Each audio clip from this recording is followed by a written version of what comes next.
A continuación vamos a ver unas imágenes histológicas para ilustrar mejor el proceso de la gametogénesis tanto en varones como en mujeres. Vamos a comenzar con el proceso de la ovogénesis. La primera imagen que nosotros vamos a ver va a ser el ovario de una niña. En esta figura nosotros vamos a ver en un aumento de 40 aproximadamente en el microscopio óptico la corteza del ovario, ¿no? En esta corteza del ovario de niña nos está mostrando todos los folículos primordiales que están presentes en ella. Solamente se encuentran en el ovario de niña folículos primordiales en la corteza. Entonces, nosotros vemos en la periferia al epitelio germinativo.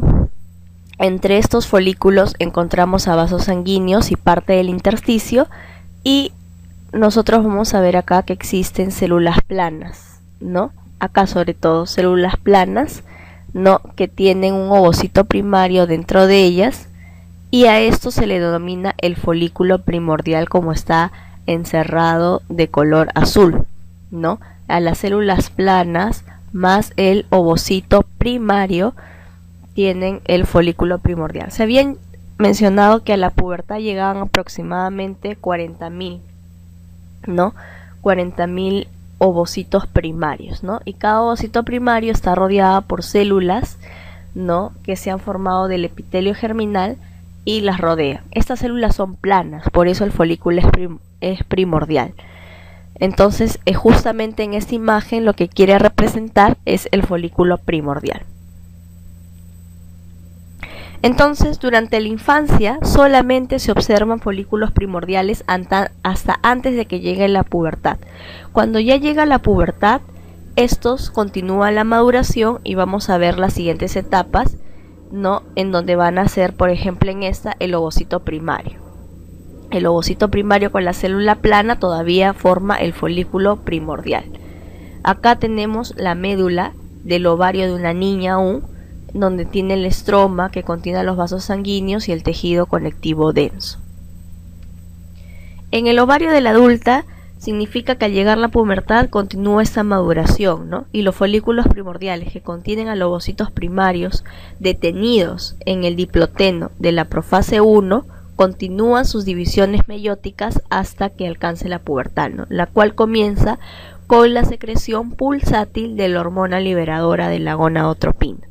Entonces, este estado de latencia del ovocito primario hasta la pubertad es mantenido por la sustancia inhibidora de la maduración, o sus siglas OMI. Acá nosotros vemos el ovario de la adulta, tenemos el epitelio germinal a la periferia, el ovocito primario con una célula plana, folículo primordial, pero por la acción de la hormona liberadora de gonadotropina por parte del hipotálamo, que ejerce su acción en la hipófisis para que secrete la FSH, este folículo primordial se convierte en folículo primario y vemos claramente un mayor aumento el ovocito primario rodeado de una capa de células cúbicas o una monocapa. Entonces esta representa el folículo primario que ya se encuentra en la edad de la pubertad. Folículo primario unilaminar porque las células planas se volvieron células cúbicas, pero solamente se ha formado una sola capa de células. Tenemos acá otra imagen que representa el folículo primario multilaminar, porque el ovocito primario está rodeada por células cúbicas, pero más de una fila, es decir, hay una bicapa de células cúbicas. Y además este ovocito primario también ha sido rodeado por una zona denominada la zona pelúcida, que justamente ha sido formada por estas células de la granulosa, ¿no? Que están rodeando al ovocito, y que van a servir como contacto porque a través de las proyecciones de la zona pelúcida es que se va a alimentar al ovocito. Esa es su función. En el caso del folículo secundario, que continúa el proceso de la foliculogénesis por acción de la FSH hasta la mitad del ciclo, vemos al ovocito primario rodeado de las mismas células granulosas, pero entre estas células de la granulosa se ha formado un licor folicular, ¿no? Que va a ser rico en proteínas y en sustancias nutritivas. Acá hay que diferenciar ya diferentes zonas. La zona que está pegada al ovocito primario, rodeada todas las células de la granulosa, se denomina la zona del cúmulo o óforo, y la que está en contacto con el antro folicular se denomina la corona radiata, ¿no? Que es lo que se expulsa en el momento de la ovulación, el ovocito primario y la corona radiata con la zona pelúcida. Tenemos el folículo secundario preovulatorio, porque tiene un gran antro y alcanza un diámetro de más de 24 milímetros, y este es el folículo preovulatorio o de Graf, ¿no? En donde el antro es grande y lo divide, ¿no?, a las células de la granulosa. Acá tenemos el ovocito primario, que está en contacto con las células de la granulosa por el cúmulo óforo. El que esté en contacto con el antro folicular se denomina la corona radiata, y todas estas células de la granulosa están envueltas por otras células que se denominan las células de las tecas, célula de la teca interna y de la teca externa. También van a ser importantes porque van a ser formadoras de hormonas. Sobre todo la teca interna ayuda a formar los estrógenos en la mujer.